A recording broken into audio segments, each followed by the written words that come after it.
I wouldn't say necessarily critical, although critical, but like I do self-reflect Mm-hmm. a fair amount, I Mm-hmm. would say. It Mm-hmm. doesn't always change my behavior in the future, which is, I guess, Right. another related goal. But I Yes. do, but I think that piece of it Yeah. is the hardest when you have to face yourself. Welcome to the first episode of How Are You Arriving? Conversations with Cristina Young. I am thrilled to be starting a new and different podcast. And my first guest is Vicky Shusterman. She is an attorney. She has 2 daughters in high school. She's a Miami transplant with New York roots. And I think you're going to love this conversation about transitions, goal setting, marking progress, and the ways that we set up things in the future and the ways that we reflect on things and why this is important, why it matters to have these conversations.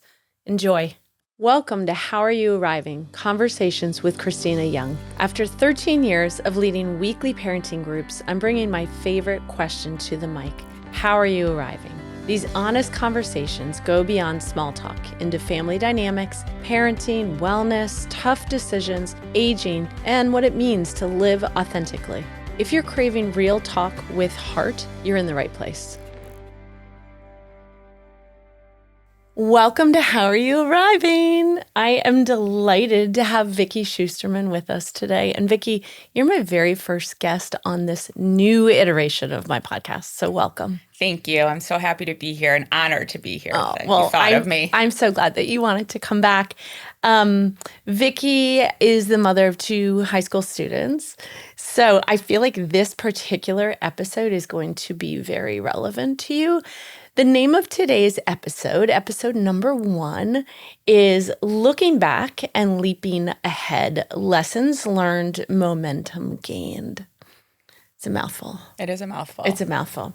So there's something about this time of year that feels like both an ending and a beginning all at once. And that's kind of the sweet spot that I want to explore with you today. I've been thinking about how we make these shifts from one season to the next and how I think we all, I know I do, spend a decent amount of time on expectations and thinking forward, imagining what's coming. But then I also wonder, do we spend enough time looking back and reflecting on what we just did, any kind of goals that we might have set? So today we're going to talk about transitions and how we balance that act of reflecting on what's just happened with setting goals for what's about to come. And then woven through all of that, I want to explore this idea of lessons learned. What does that really mean? Why is it important to press pause and name the lessons that we've learned? It's been on my mind a lot this summer. For some reason, I guess maybe I've had a couple different obstacles that I've managed. And at the end of the obstacle, I find myself saying aloud, like, okay, that sucked, but lesson learned.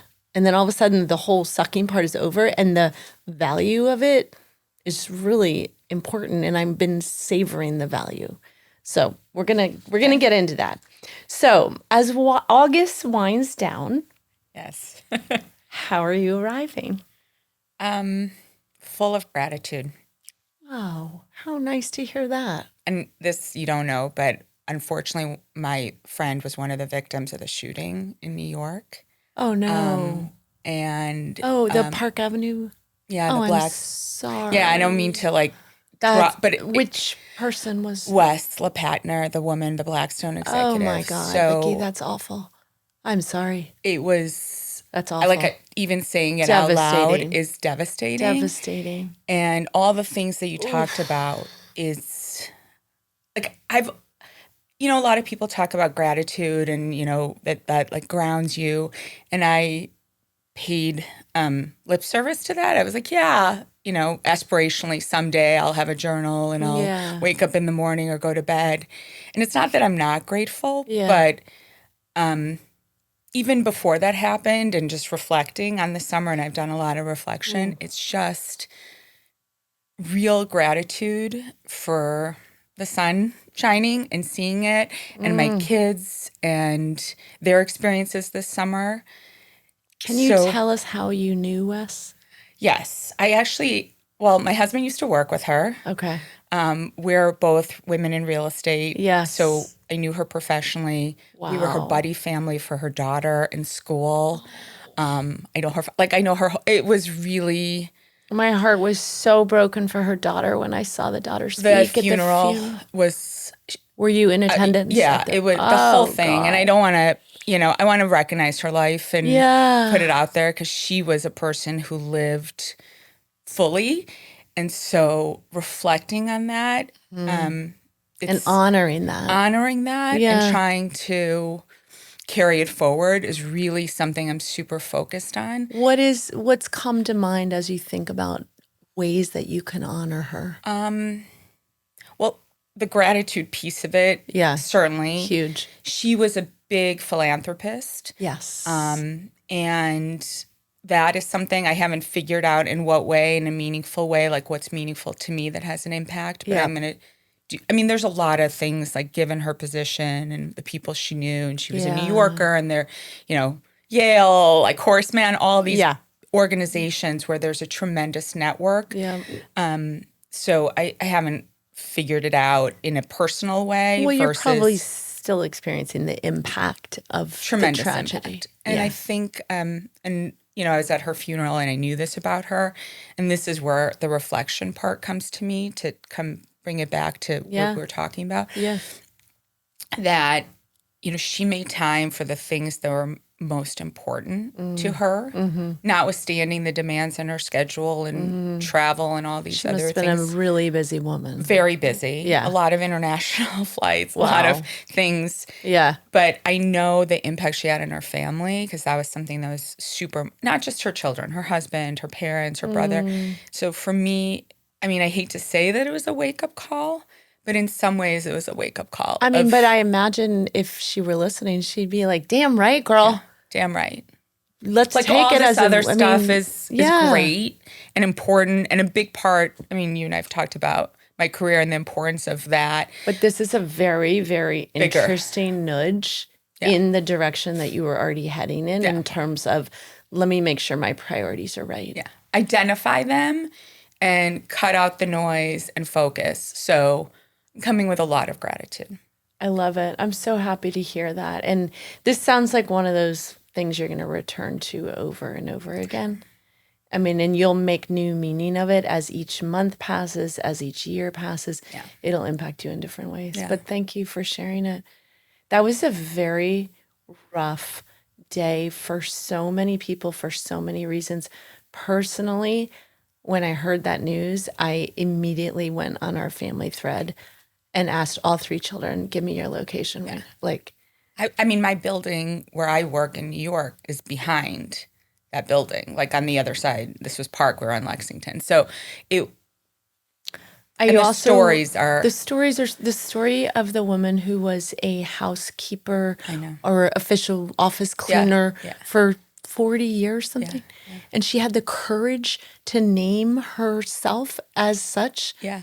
As a way to maybe distract him or have him move along. Else, crazy stories, horrible stories, some amazing stories of like instinct, which we talk about. Yeah. This too. I always, your volcano story comes to me often, but anyway, it's important to listen to your instinct. It's important to listen to your instinct. Always. But the gratitude, like is huge. I don't have a journal yet. I haven't progressed that far, but really just even in the hardest moments of my day or where I'm frustrated, really, really anchoring myself to that. Is helping me continue to have lessons. I'm so glad to hear that. Wow. Did your kids understand what happened? Did they? They were freaking out because we were all three of us were in New York when it happened. My husband was here. So they were, like, where are you? What's going on? Are there, they're old enough where you can't withhold information, nor would I want to. No. And they knew, not well, because the daughter's younger than my girls, but they knew her and they knew the family. So it was just. So it impacted them as well. I go to New York a lot. So I think it's just when your bubble is bursts, you can't put everyone back in a bubble again. No.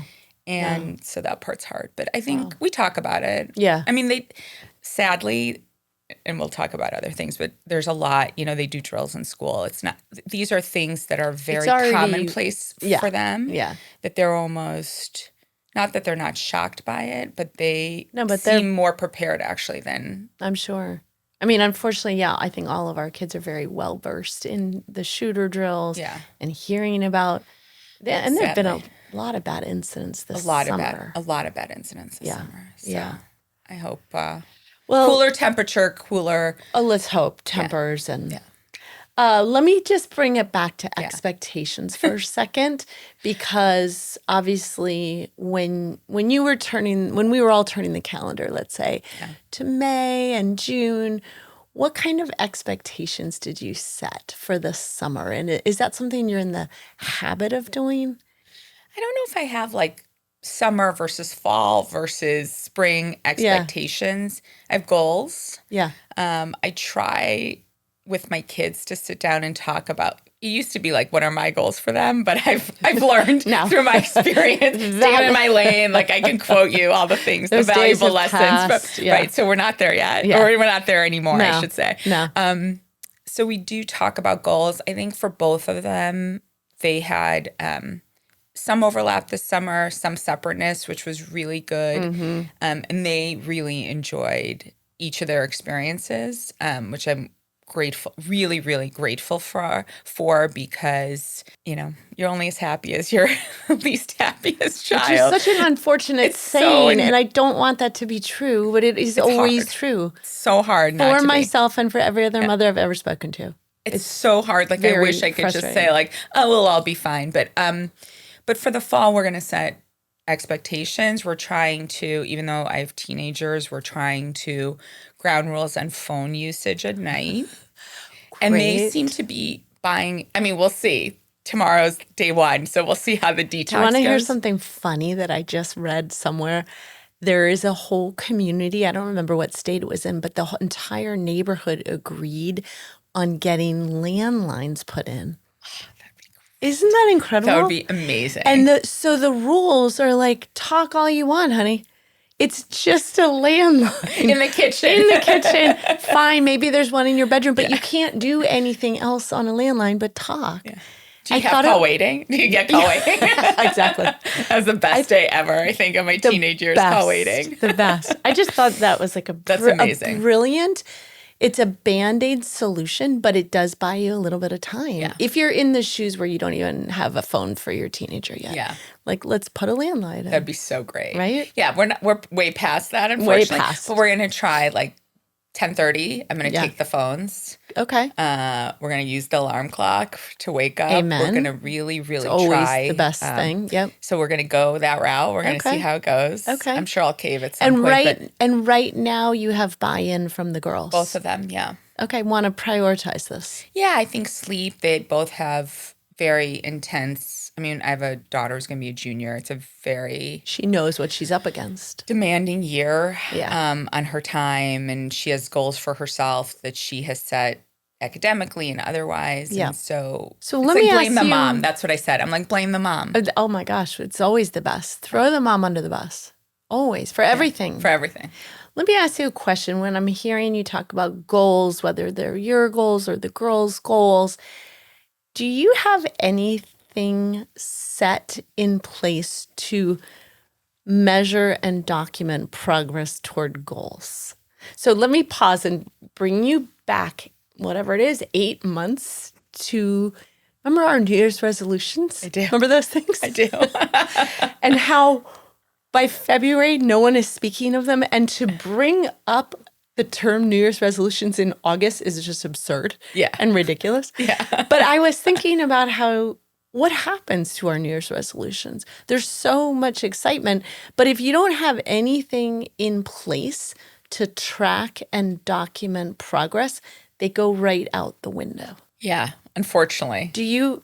Let me I'm ask, a big New Year's resolution kind of girl. I was going to ask you, do you even set them? Some people I think are just done and like, I don't play that game anymore. I still do. They're all like related to, personal health wellness. And wellness. Yeah. And then I'm like, oh, I get busy at work or something. But is there anything that you implement to track progress?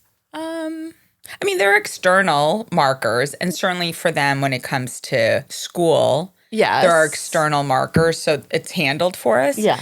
Um, no, but some things I think I should. I do think we need to do more of a check-in. So tell me more about that should, because I agree with you. I love the idea of setting goals and I love the idea of reflecting and then looking forward. Okay, what's next? And like, let's come out of the gate strong. But I think I'm old enough to know if there are not markers in place, you may as well just not set a goal. Yeah. No, I think that's fair. I hadn't really thought about what the markers would be because I think so much at the start of a school year is tied to external feedback, is how I would call it. And Right. so I never think like, why do I have to create another marker? Like, well, no. Did you get a good grade? Right. Did you get the score Right. that you wanted? But that is external validation.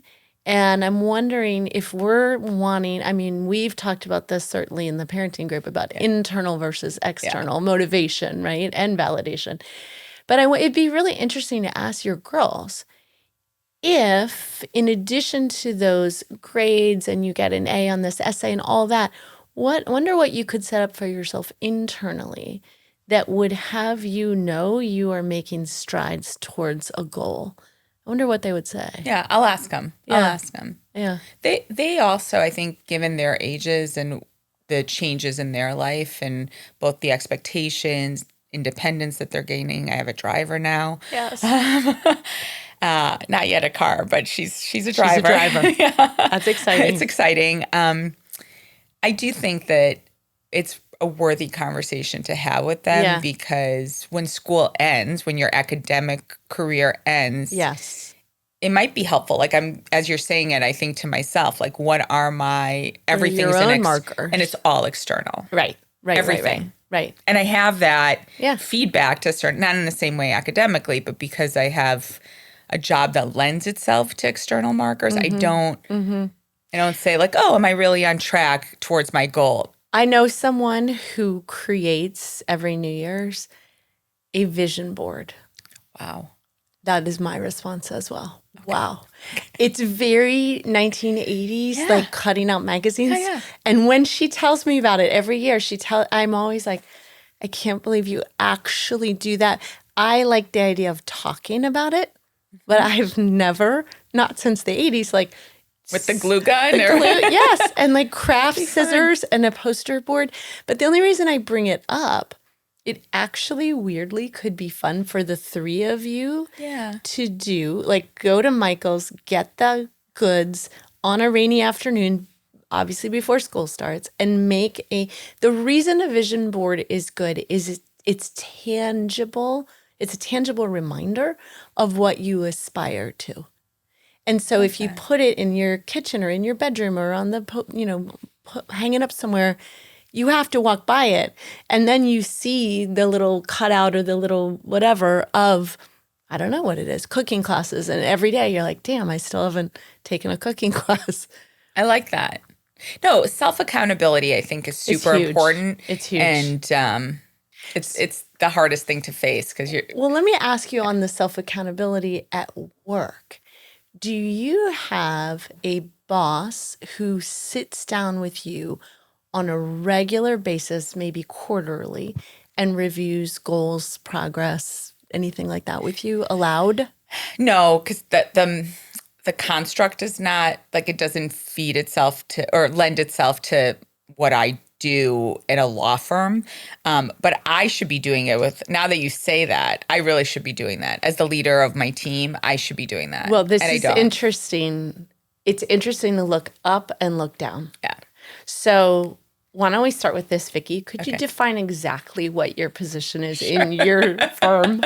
I'm a partner in a major law firm doing real estate finance, and I have a team, give or take, like 14 people that count on me for business development. Is there leadership. A formal structure in place now for giving them feedback? No, there is at a firm-wide basis. We have annual reviews, and that goes up and down Okay. And so Pretty much everywhere. someone does an annual review of you as well. Yeah, you write like a Dare to Be Great memo. You self-review, and then You submit it. you submit it, and you're supposed to talk about business development. I mean, it's all tied to numbers at a law firm, Right. basically. At my level, it's just production. So there's not necessarily a person that you would call a boss or a mentor who sits down with you and provides accountability for goals you might have set earlier in the year. No, they call you if there's a problem, is how I would describe it. Like, you stay under the radar. And you're good to go. And you're like, okay, I'll just keep doing what I'm doing. And they don't. Well, let me ask you this. Do you think it would be wise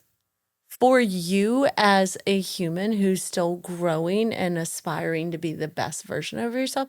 Do you think it would be smart to have that kind of an accountability in your work setting? I do think it's smart. I don't know if it's practical because the firm is so big and it's too big, but myself included, over the course of the last 10 years that I've been practicing, when I've become more senior, I've hired external coaches. Okay. Not career in terms of, I'm not sure what direction I'm going to go, but Right. to evaluate Your leadership leadership skills or and- things I could do better, or how do I calibrate, because I have a level of intensity and expectation for myself that Yes. Others might not appreciate. even at the highest level, I still struggle with on the daily, I would say. On the daily, because I think, I mean, this isn't about my firm, but it's a very special firm for me. I feel like this is the back end of my professional career at a major law firm. Yeah. And to do it at the highest level with these people that I have tremendous respect for is a gift. And you have high expectations of yourself and want Correct. to perform at your best. Correct. So let's flip the lens and look down Okay. at the 14 people who work under you. What are you providing them in terms of structured feedback? Not so structured, which is the problem. I think I am working with a coach now to try and figure out, because I do have really high expectations for myself. I continue to perform, I think, at that level.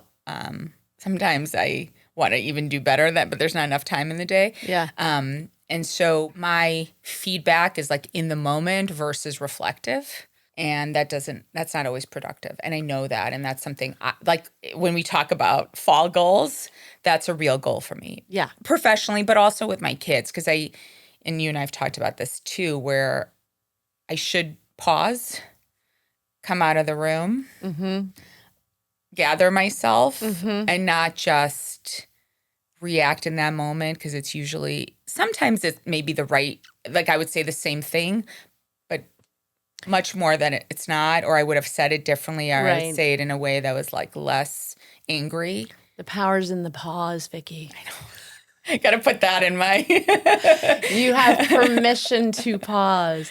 But I agree. It's permission to pause Yeah. on the personal front, but also on the professional Yeah, front. for me, there's a lot of overlap, because I Yeah. think I do have high expectations for my kids, maybe sometimes too high. I want to talk to you about an organization I really admire here in Miami. If you're looking for a way to make a real difference, LEAP helps formerly incarcerated women, many of them moms, rebuild their lives through in-prison education, safe transitional housing, and job training. Learn more at leapforladies.org and be a part of a woman's second chance. How do you know when your expectations of your kids are probably too high? What's the feedback or the evidence that shows you that? I think they say it? sometimes they'll say it, but more of, it's just afterwards, I'm like, I think I made them really sad. Because of too much pressure. Yeah. Or like not celebrating that moment, but they see some maybe disappointment or frustration on my face. Does it ever come back to that notion that we've talked about in the parenting group of it is absolutely never too late to circle back on any topic? I've tried. I've had the other part of this summer, just lessons learned, going back to some of your questions at the beginning, was I had a lot of well, a lot's probably not the right word, but I had chunks of time where I was alone with them Oh, that's at different nice. moments where I could go back to things. And you did? And I did. I did. Not everything. Okay, Because but there's still and some how things that, that are brewing underneath. for me, Well, how was it received when you returned to something that might have been a little I think it was fraught? really well. I think it was well received. Yeah. My issue is like I'll do that and then I kind of like revert. I'm not perfect. I'm working towards perfection, but I'm Okay, do not. you know the game Taboo? Yeah, of course. They need to hold one Totally. of the buzzers so that when you revert, they can be like, eh. Yeah, I need some kind of buzzer. Yeah. But I'm yeah. thrilled that you at least flirted with Yeah. that idea of returning to some kind of repair with them. Yeah. Yeah. I think the only person that would say that I never apologize is probably my husband, but like I think I'm always right. But other than that, like with my kids, I think we had some really great reflective conversations, and partly because hearing your stories and you're a little bit ahead of me in terms of your kids' ages and the transitions, it does sort of jolt me into, oh my gosh, it's Look what's coming. 24 months. Yeah. My older one, and this summer, she did a college program and we were on campus and the move in. I mean, it was But it's a little dip, sliver. It was a little sliver. dip into what's to come, which is, I think, time really well spent. It was amazing for everyone involved. Yeah. And now I get all these, on Instagram, all these feeds about, like the moms who want to pack themselves in the suitcase. I'm like, yes, I get that. Like, I just want to, like, what are you doing? What are you doing now? Call me. Like, and that's going to be a whole adjustment period, but you're not there yet. You're not, no. Not there yet. Yeah. No. But yeah, I did do that. And I think for me, so many things we talk about that's maybe parenting based has a lot of impact on my other job. This is exactly why I have changed the name of this podcast. Yeah. Because I realize in my thinking, but also in all of my conversations with my clients, with my friends, with everyone, it's not just about parenting. And the habits and the patterns and the places we stumble in parenting are exactly the same ones where we stumble in our professional life, in our relationship with our partner, even with dear friends. We get into the same patterns and the same habits. Sure. And it has, I don't know, I guess it just dawned on me in taking a break from podcasting this summer, like I would like to sort of give myself permission to have conversations that apply to all realms, not just the parenting realm, even though for the most part I talk to parents on this podcast and we're going to likely bring it back to parenting. It's so much of what we talk about also applies to our relationship with our spouse. Very much. Yes. Very much. So going back to the theme of expectations that you might have set for this summer or lessons learned having begun to wrap up this summer, were there things with your husband, takeaways? I think, yes, for me, for sure.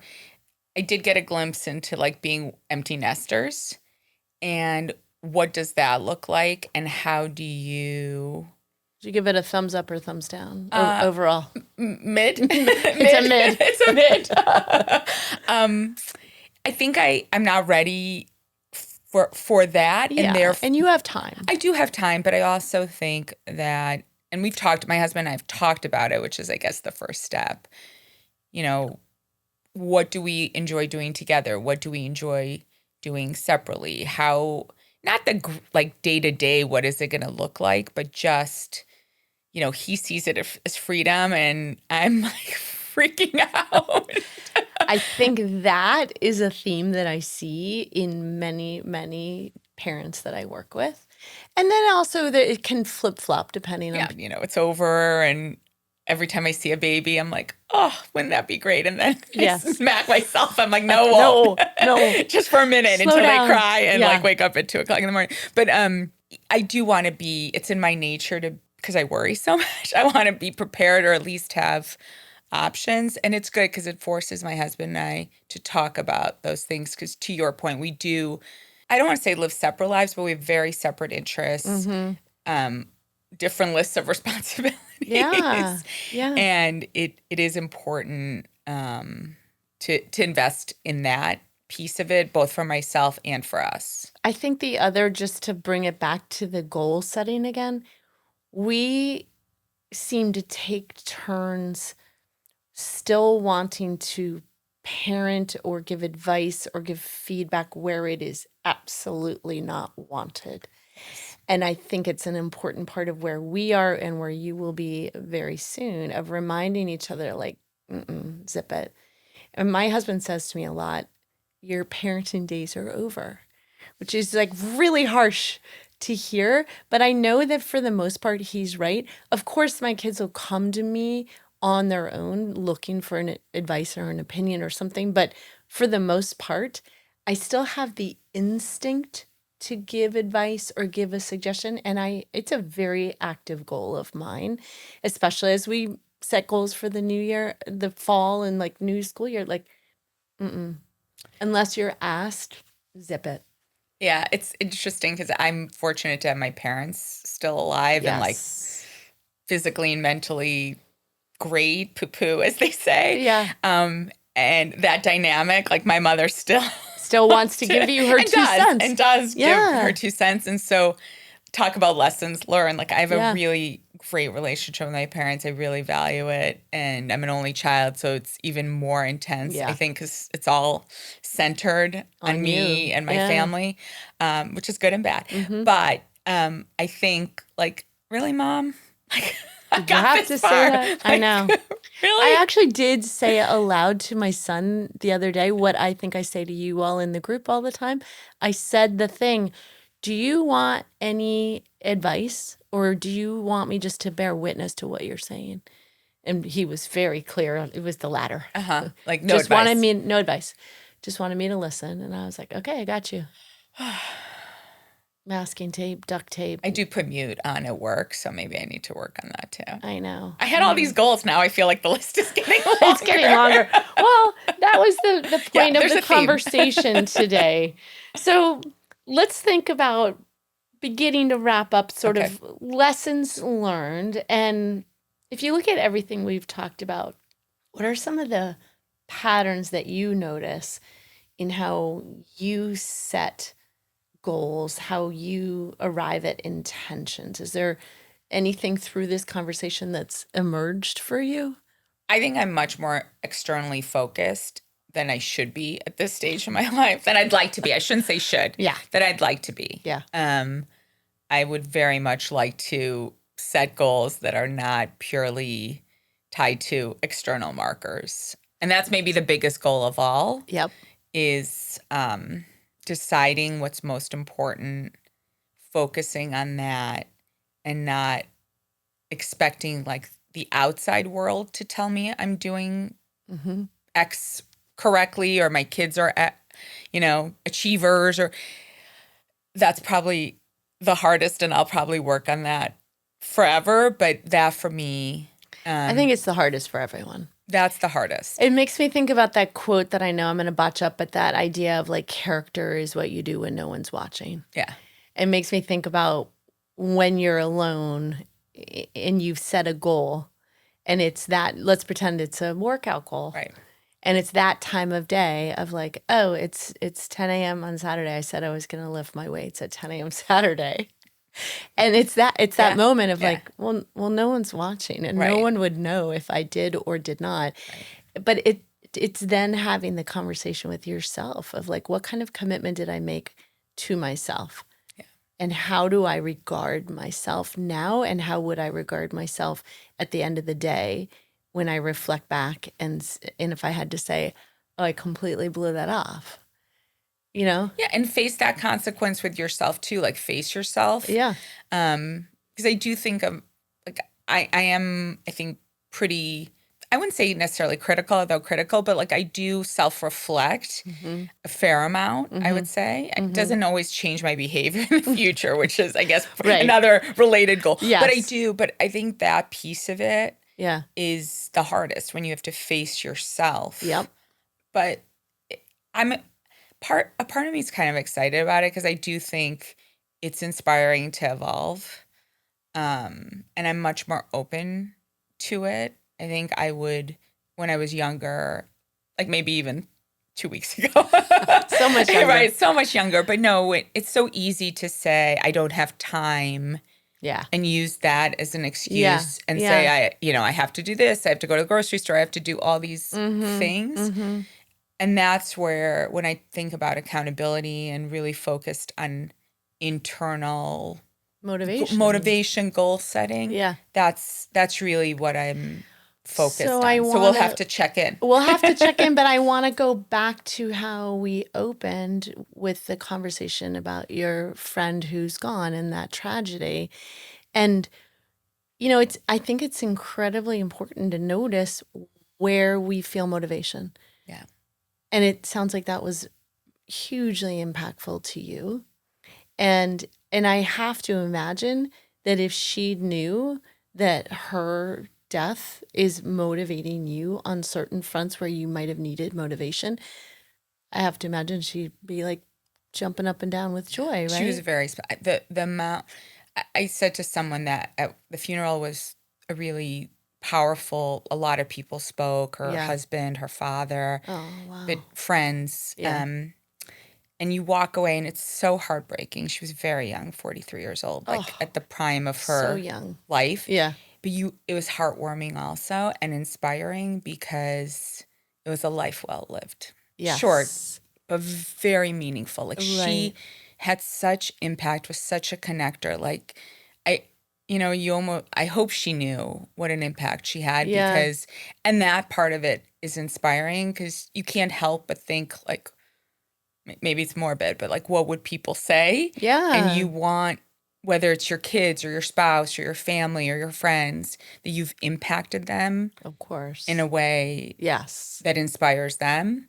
So this makes me think about two things. You said a life well lived, which I love when people say that because it's so simple. But we also, I think, no matter where you're from, what your background, your culture, your gender, nothing, I feel like we all know what that means, like a life well lived. But it's also, since we're talking about expectations and goals and benchmarks and documenting progress, it'd be a really interesting exercise. And I would throw this one out to you and your husband, but I'll match you and I'll do it with my husband. A Venn diagram? No. I mean, but like what, at this stage, if you had to document, like bullet point out, what does a life well lived look like to you at this stage? I think that's a really important conversation. Okay. We'll come back to that. Yeah. I have to. Yeah. I mean, date night, bottle of wine.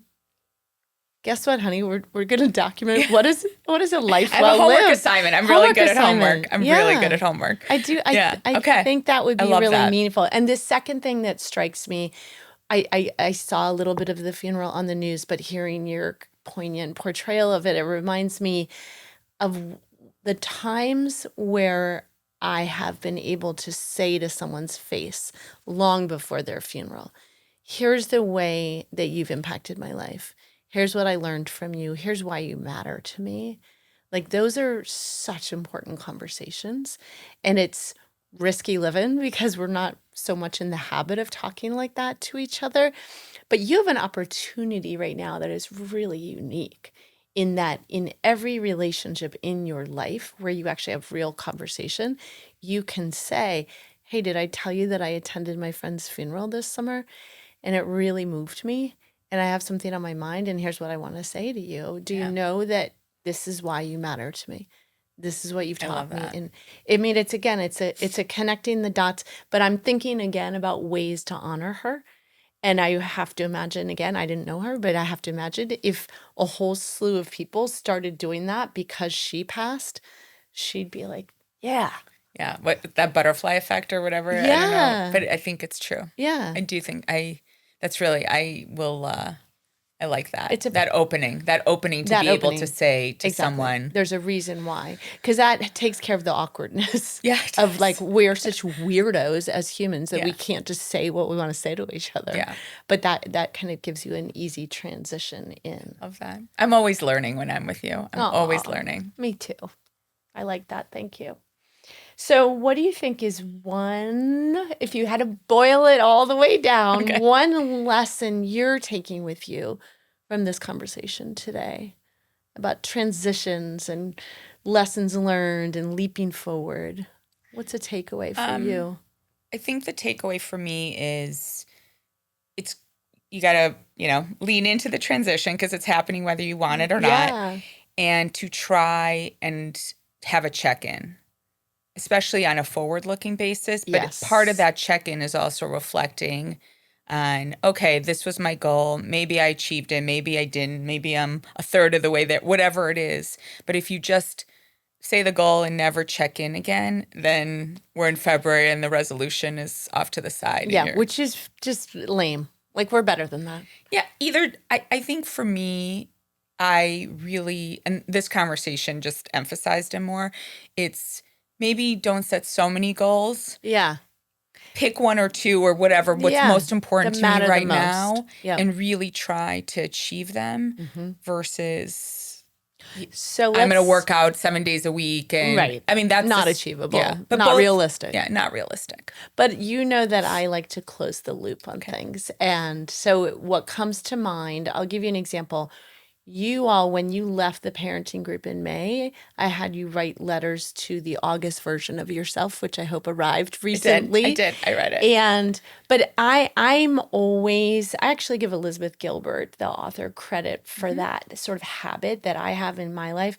I attended a workshop with her years ago, and she's the one who sort of instilled that idea in me of a gift to the future version of yourself. So if we're talking about solidifying, what are just a couple goals so it's you're not like overdoing it.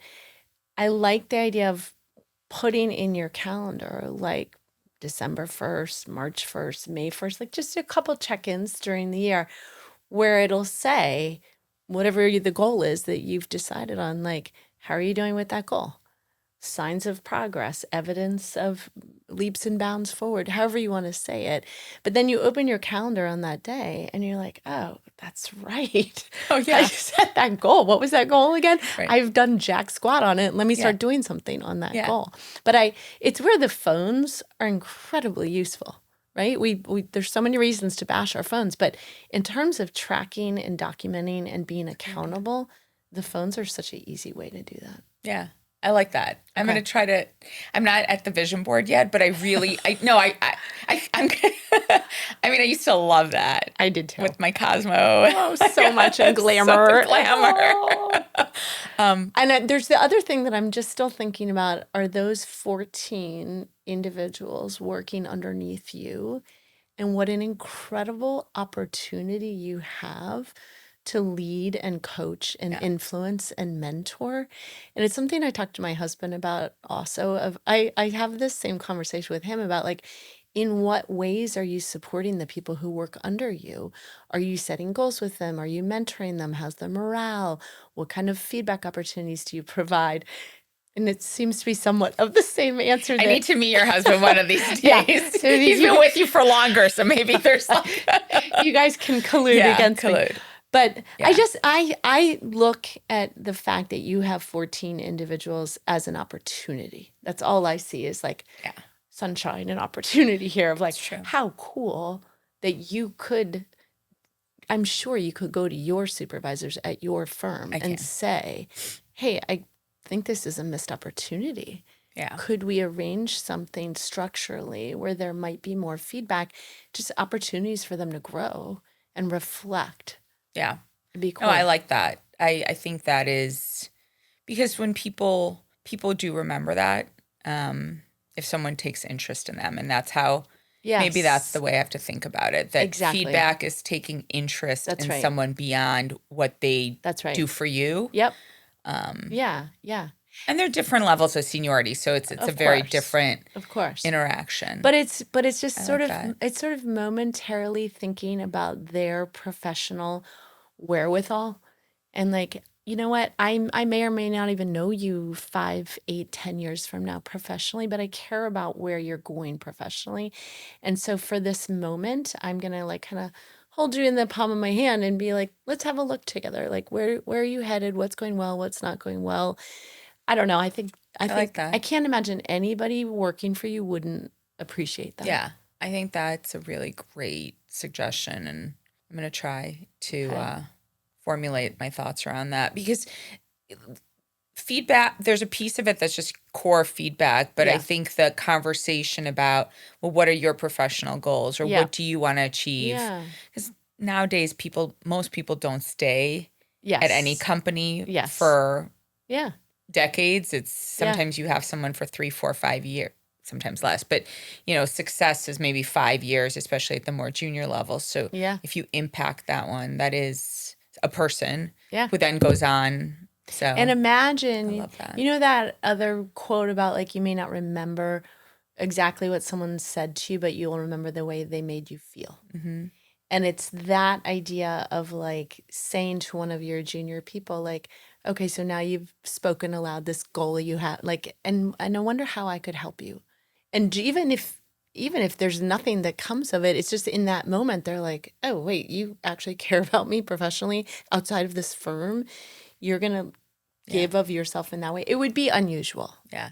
And I think it's nice to be unusual sometimes like that.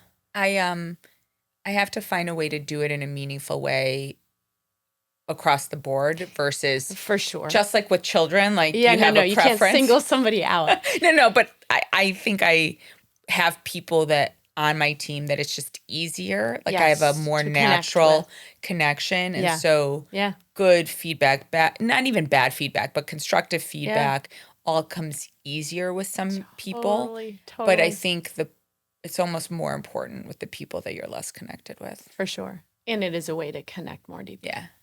I love that. What a pleasure, Vicky. Thank you for taking the time to be here with me. We always have good conversations. You do. I'm really excited for this for you. Thank you. Thank you so much. Okay. See you soon. See you soon.